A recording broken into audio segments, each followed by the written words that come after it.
I opened a pet shop inside a horror game. A group of players were hell-bent on breaking in, wanting to kill me, the NPC, and my little animals just to earn some points, but they didn't know I was under a restriction. Once they step outside the pet shop, the little animals reveal their true forms. That scrawny orange cat is actually a Siberian tiger. The little golden retriever snoozing away is a three-headed hellhound. The tiny snake curled in the corner is actually a mutated giant forest python, and he has been hungry for a very long time. After dying from overwork performing surgery on animals late at night, I came to this horror game to apply for an NPC job because I was so dedicated. It didn't take long for me to be promoted to a minor boss, with my own instance. I named my instance Pet Paradise. I'm not the type who likes fighting and killing, so I set the difficulty very low. Players only need to rescue animals to clear the stage. Many players enjoyed passing through my instance. Out of boredom, I went back to my old trade as a veterinarian to promote my new shop. I wandered around various instances handing out flyers. I successfully became a familiar face among the monsters. The first customer at Future Pet Shop was Granny Chew from the Happy Community instance next door. Granny Chew walked into my shop leaning on a cane. I immediately stood up to greet her warmly. Welcome. Are you looking to buy something or see the doctor? Doctor, my Mimi hasn't been right lately. Not only has his appetite decreased, but he's also listless every day. I suspect he's sick. But since I'm a monster, I can't take him to a pet hospital in the real world. Looking at Granny Sue, her voice was full of guilt.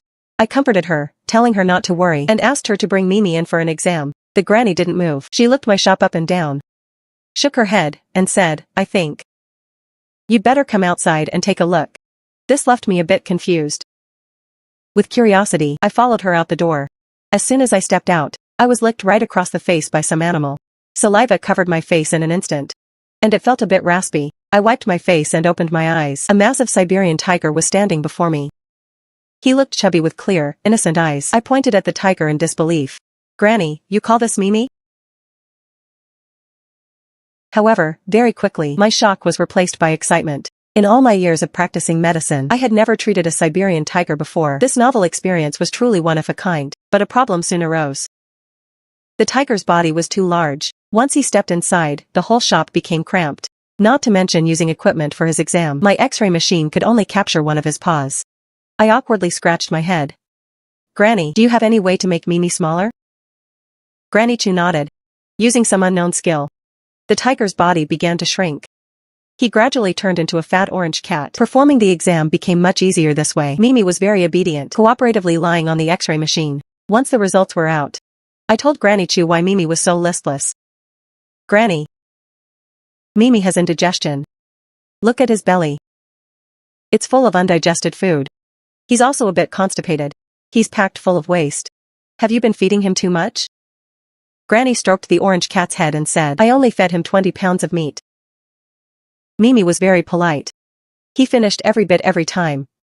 I was dumbfounded. 20 pounds of meat? It seems there's a phenomenon called Granny thinks you're hungry. I advised Granny Chew to only feed him about 10 pounds from now on, and I also prescribed some digestive medicine for Mimi. After the treatment ended, Mimi suddenly jumped into my arms, leaned into my ear, and whispered. He asked me to do him a favor. Before I could ask more, Granny Sue pulled some tightly wrapped money out of a plastic bag. She handed it to me, but I refused. The monster world is different from the real world.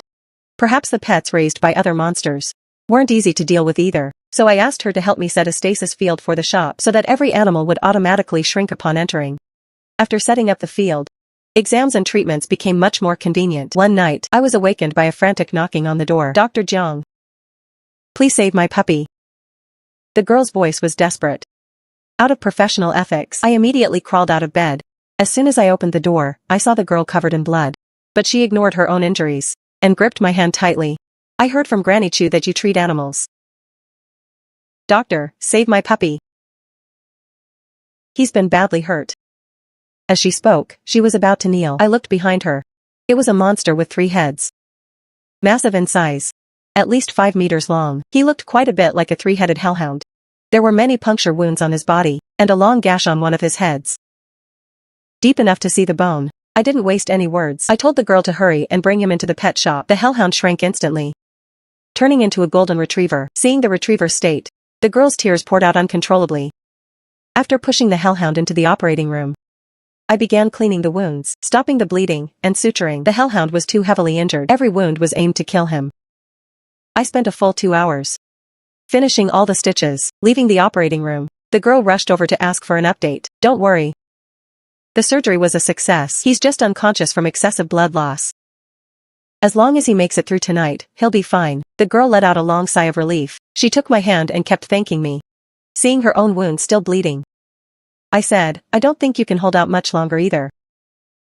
If you trust me, I can provide some basic treatment for you. The girl was young, looking only about 17 or 18. I just didn't know how they, as monsters, could have been hurt so badly. After treating her wounds, I asked her that very question. The girl replied, Sister, I'm an NPC in the Hell instance. You can just call me Cece. Tonight, a group of players broke into Hell. Without a word, they used weapons to attack all the NPCs. Every time they killed an NPC, they cheered, saying they got another 100 points. I'm just an ordinary NPC. They surrounded and attacked me. I couldn't fight them all off. At the critical moment, Shaji rushed forward to block the fatal blow for me. He held me in his mouth, using his body to endure the artillery damage, until the big boss finally appeared. As she spoke, tears streamed down her face again. So that's how it was. It seems some players aren't kind at all. If people like that showed up in my instance, I'd just kill them off. Looking at Cece and Xiaoji moved me deeply. To distract the girl, I asked how they met. Mentioning their meeting, the girl's eyes softened. I raised Xiaoji since he was a puppy. We were in a car accident and ended up in this horror game together. I was too weak and was always bullied by players. He suffered a lot along with me.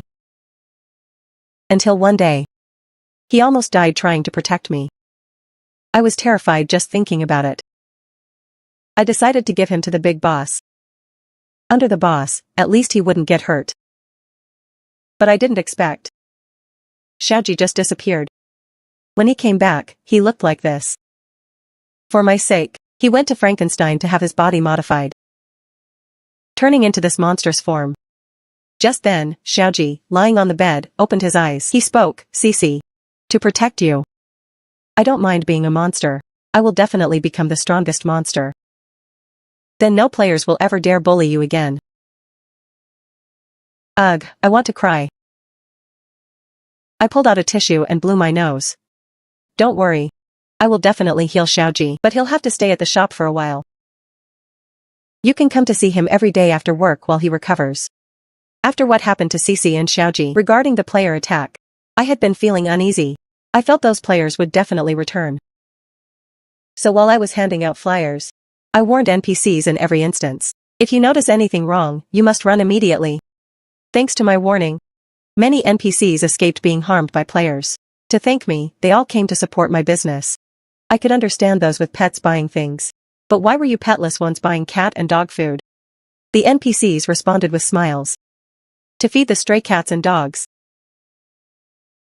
They argued playfully, while stuffing items into their arms, not stopping until they couldn't carry any more. The horror game returned to its usual peace, and business at my pet shop was booming. One day, while I was organizing goods on the shelves, I suddenly heard a hissing sound outside. At the same time, I felt the whole sky go dark. Was it raining again? I stepped out of the pet shop to investigate. The next second, a massive tongue appeared before my eyes. Crimson vines seemed to look toward me, radiating an ominous aura. I almost fainted from fright. Whose high-level pet is this? They didn't even say hello before arriving. The giant python coiled directly over my little shop. It felt like if he exerted just a little pressure, my shop would turn into rubble instantly. My heart was pounding out of my chest, but I pretended to stay calm on the surface. Are you looking to buy something? Or do you need to see a doctor? Hissing, the python spoke in human tongue. Can you heal? I nodded frantically. If you want an exam, please come in through the front door. The giant snake slithered a few more rounds, then crawled down from the roof. The moment he entered the shop, he shrank proportionally, turning into a beautiful king snake. But why was this king snake as fat as a bucket? His scales were even flaring. After entering the shop, the snake looked around curiously. He even slithered over to Xiaoji's bed to watch for a while. Xiaoji was asleep, but for some reason, I got the feeling Xiaoji was faking it. In fact, he was trembling slightly. He seemed very afraid of this chubby king snake. Why hasn't your master arrived yet? Master? I am the majestic king of 100 snakes. I don't need such a thing. I was a bit dazed after hearing that. Xiaoji whispered an explanation, Dr. Jiang. He is the Snake King from the Snake Island thriller instance. I heard the snakes there are all very vicious. Whatever you do, don't make him angry. The king snake shot him a glare.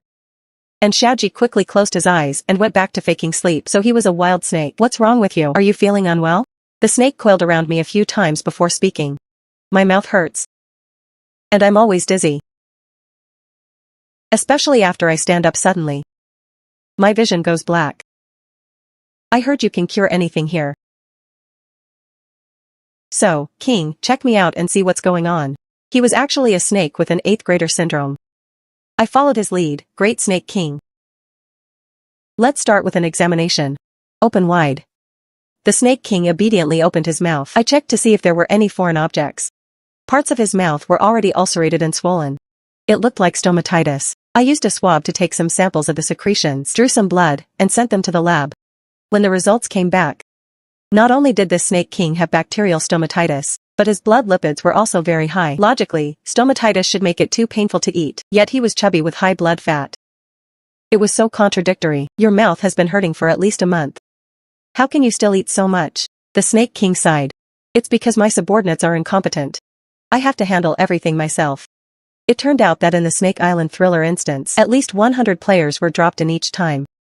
If they survived for 10 days, they could clear the stage, but these players chose not to stay low.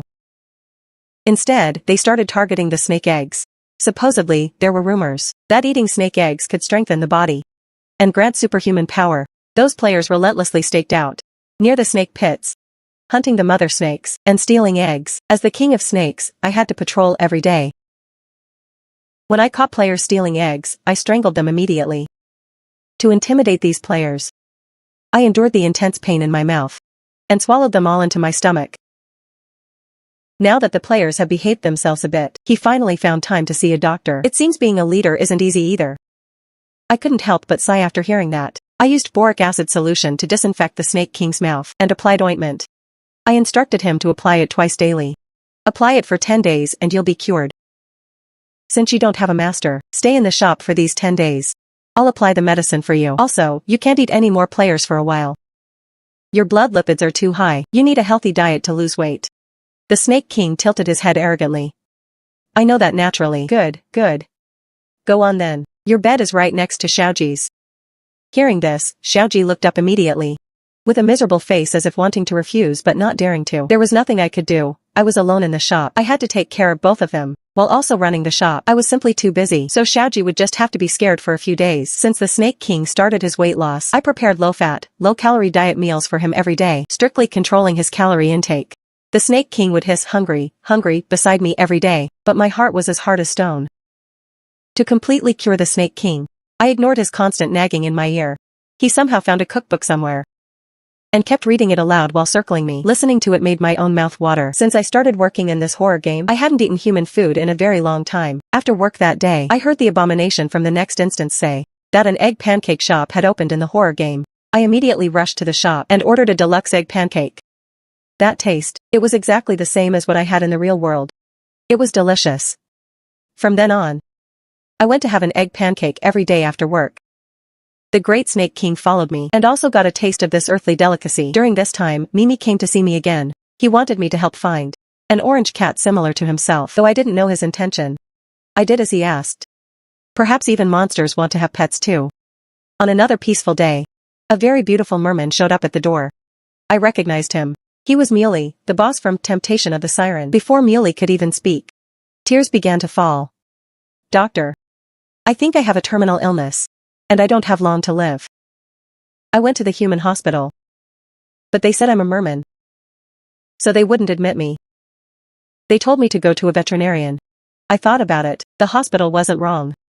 There's a big difference between a fish and a human. I gently patted Muley's back. I comforted him. I am a veterinarian. You can tell me specifically what's happening. Muley sobbed. Lately, I've been feeling restless and hot. And I feel very depressed. Even my scales have started falling out.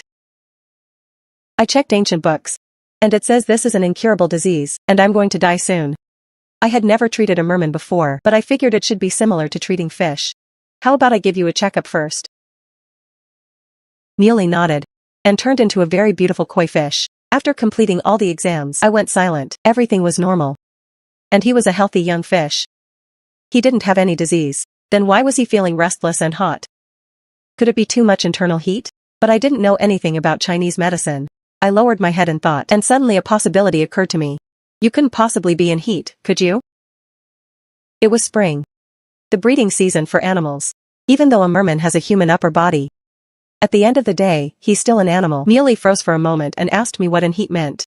I asked curiously. Did your elders never teach you how mermen reproduce? Upon hearing about family, Muley lowered his eyelashes. I couldn't see his expression. I have no family. They were all captured by humans. And I've never seen them again. I wanted to sew my own mouth shut.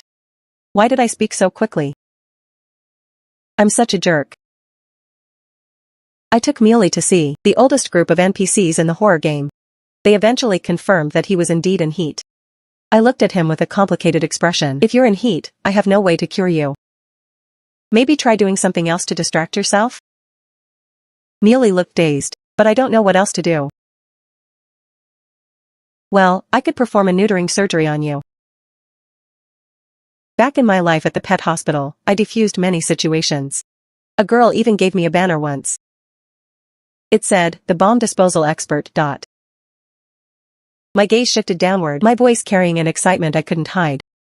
Although you're a merman, your structure should be similar to a fish. Muley was so scared he backed up 10 steps. Thank you, Dr. Jiang. I feel like my illness is already cured. Totally cured. Oh, it seems my house is on fire. I'm going back now.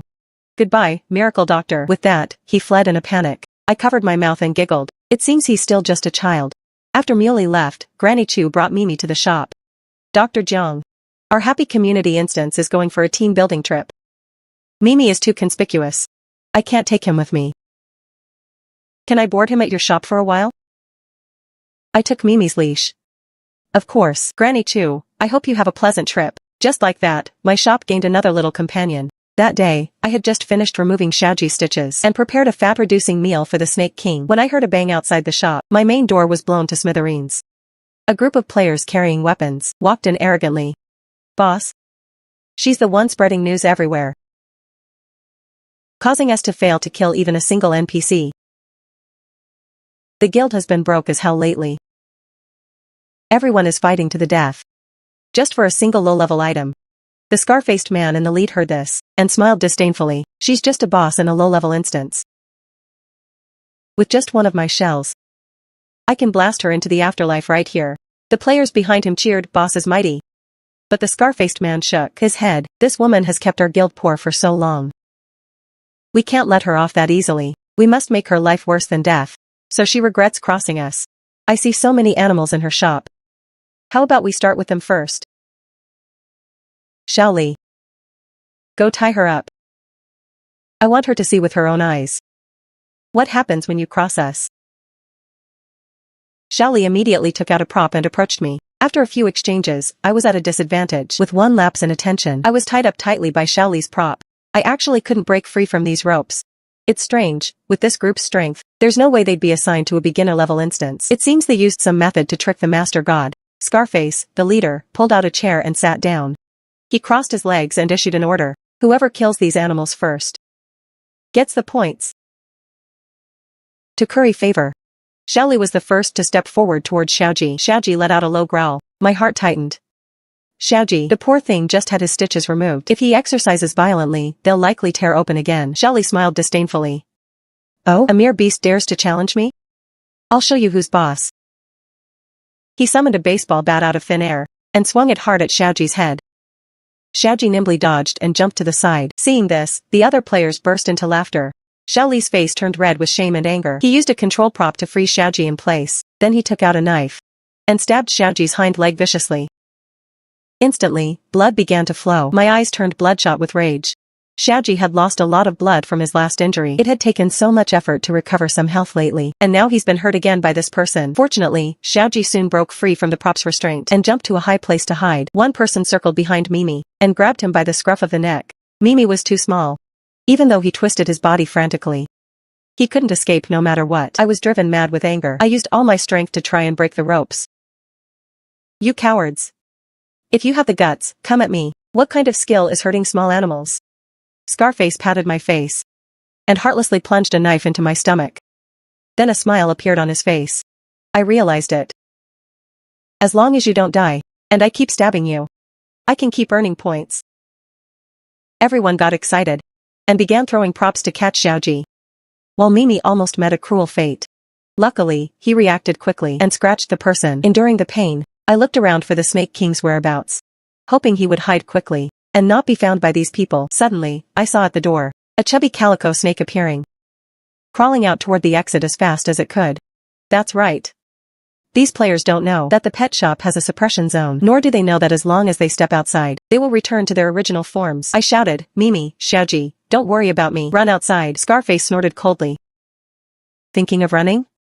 It's not that easy. But in the next second, he was dumbfounded. The calico snake had already rushed out of the shop. Without the suppression zone, his body instantly swelled. Returning to his original state, he became a giant forest python. He coiled around the building, his slit pupils staring coldly down at every player on the ground. Hiss. This king is so hungry. This scene would make anyone break into a cold sweat. The entire room darkened. Someone was the first to have their legs go weak from fear. With a trembling voice. This looks like the Snake King from Snake Island Horrors. Many of our teammates were eaten by him before. What nonsense are you talking? The Snake King disappeared a long time ago. How could he appear in this beginner instance? I think you've lost your mind. Even though he said that, I could see that Scarface was clearly unable to stand steady. His hands were trembling. Then he stabbed me viciously again. Is this your doing? I couldn't help but cry out in pain. Mimi bared his fur and stood with Xiaoji to protect me. I tried to keep my voice steady. Xiaoji, Mimi. Get out of here quickly. You can return to your original forms once you're out. But they remained unmoved, still blocking the way in front of me. The players were terrified by the Snake King and didn't dare to make their next move. Scarface's eyes darted around and he said, don't panic. As long as we don't step out of the shop, the Snake King can't do anything to us. The other players realized this. Right.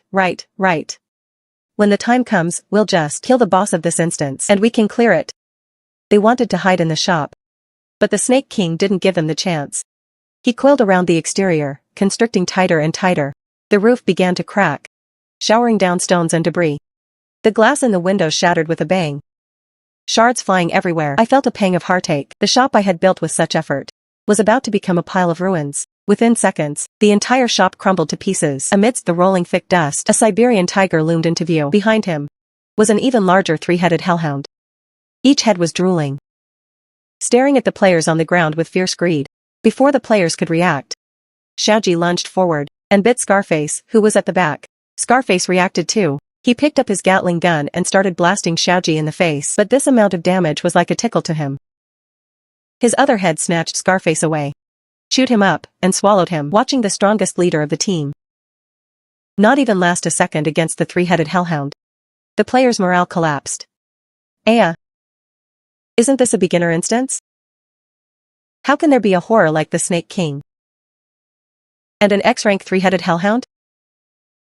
That Siberian tiger is no pushover either. I've seen him in Happy Community.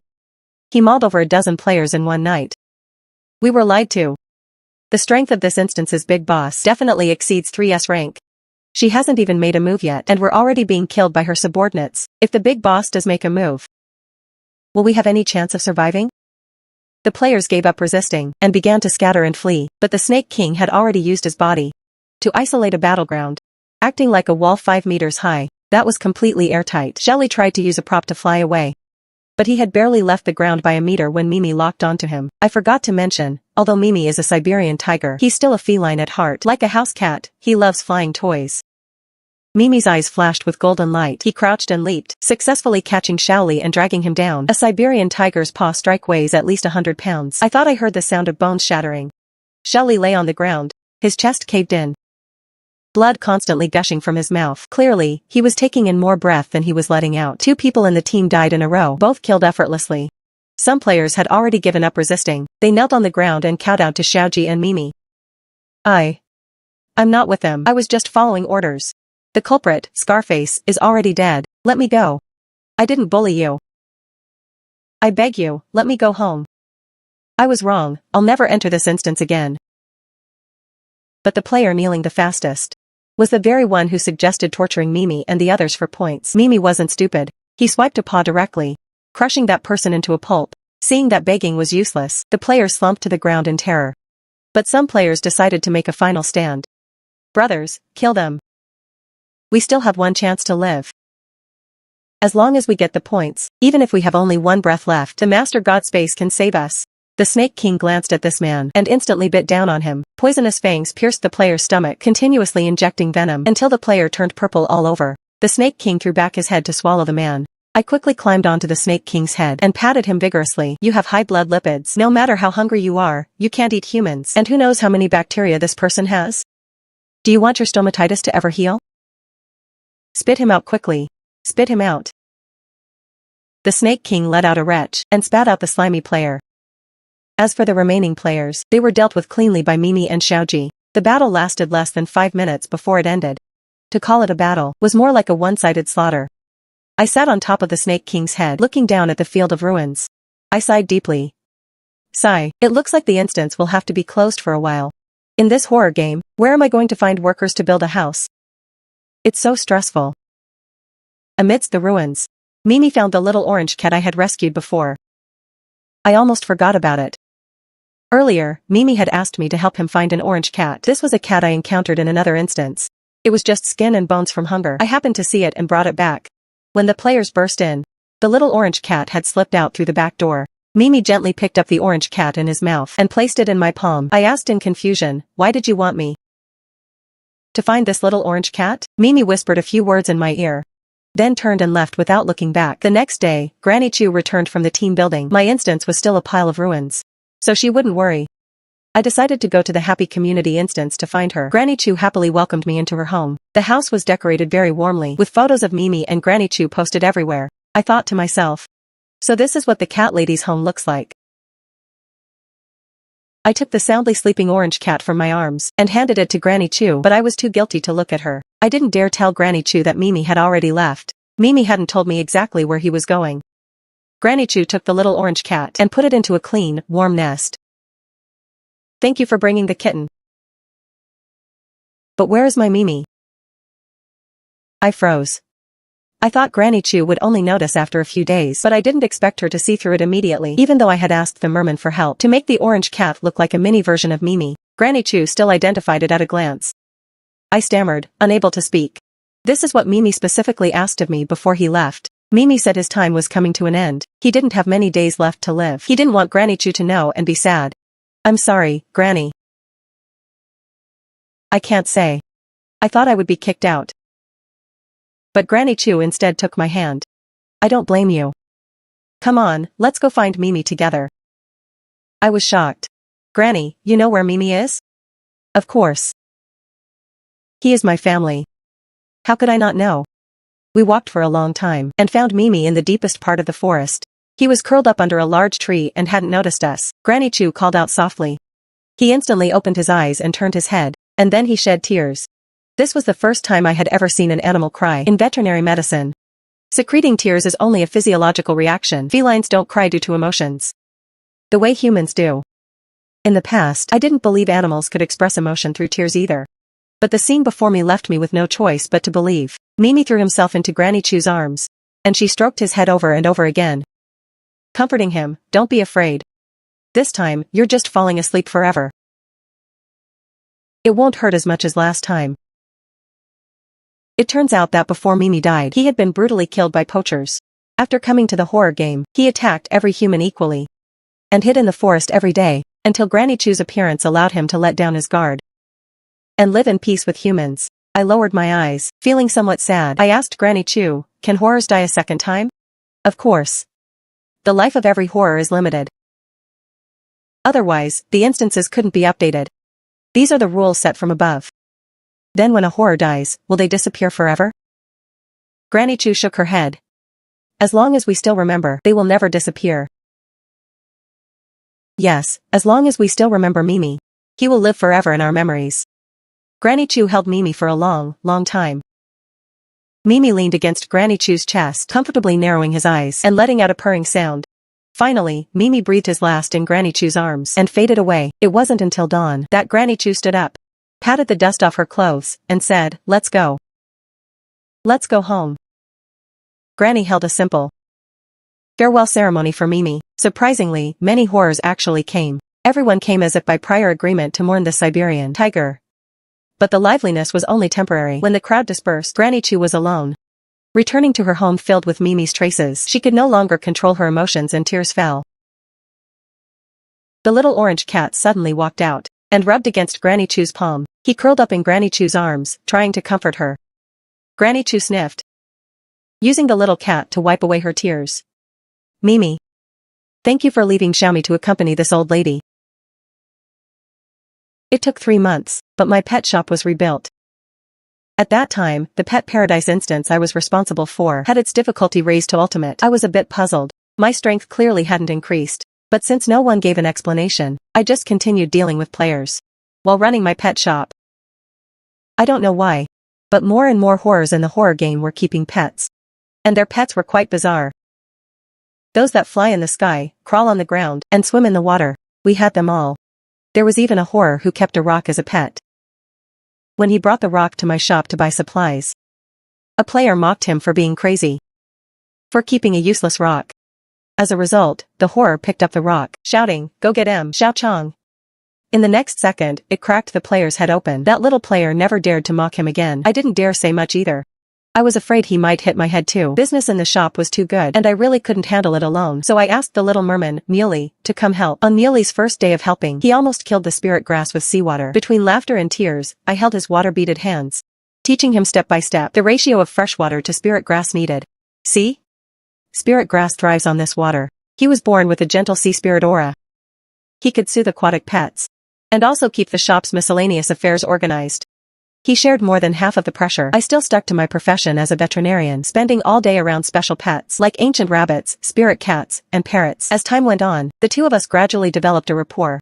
I was in charge of diagnosis and treatment while he took care of aquatic pets and managed the logistics. In the blink of an eye, 5 years passed. The horrors of various instances, because of their pets, achieved unprecedented unity. Players no longer dared to cause trouble randomly. The pet shop had long since become a recognized sanctuary in the horror game. Muley and I still kept this little shop. Xiaoji's old injuries were completely cured. Back then, to protect his master, he was covered in scars. The three-headed hellhound, forced into constant slaughter, no longer had to take hits for his owner and simply stayed safely by her side. The Snake King, on the other hand, had completely broken free from the shackles of his destiny as the king of 100 snakes. He never returned to the ceaselessly fighting Snake Island instance. Once his illness was cured, he set aside his throne and the fighting and treated the pet shop as his true home. He still couldn't change his tsundere nature. Every day he'd wait on time for me to feed him low-fat dried fish. After eating, he'd coil up at the entrance to sunbathe. If any low-level monsters tried to cause trouble, he only needed to let out a faint breath of pressure to turn them away. He became the guardian beast of this little shop. Muley and I stood at the shop's entrance, looking at the lazy Snake King. He subconsciously leaned closer to my side. At such a close distance, we could feel each other's warmth. In every day and night to come, we would protect this little shop and the creatures around us. In this horror game filled with darkness, we will let this warmth continue forever. In the evening, I lay on the rocking chair, watching the blood-red sunset. I didn't expect that life in a horror game could actually be quite nice.